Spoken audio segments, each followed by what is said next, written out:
இன்னைக்கு எபிசோட்ல ஈஸ்வரி பாட்டி ராதிகாவை பாக்குறதுக்காக ஹாஸ்பிட்டல் வராங்க. ராதிகா கிட்ட இப்ப எப்படி இருக்கு, விஷயத்த கேட்ட உடனே கஷ்டமா இருந்துச்சு, அதான் பார்க்க வந்தேன்னு சொல்றாங்க. ஆனா ராதிகா பண்றதெல்லாம் பண்ணிட்டு நடிக்கிறீங்களான்னு கோவப்படுறாங்க.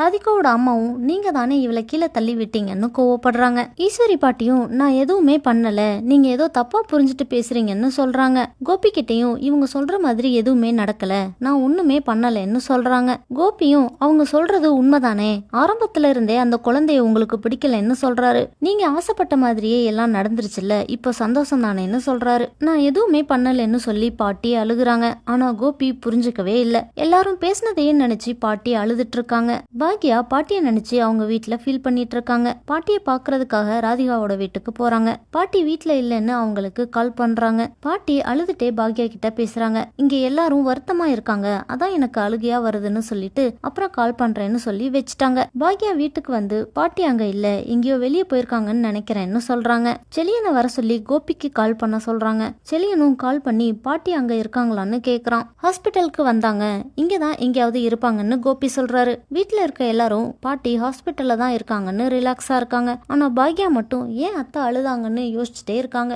என்ன நடக்க போகுதுன்னு நாளைக்கு எபிசோட்ல பார்க்கலாம்.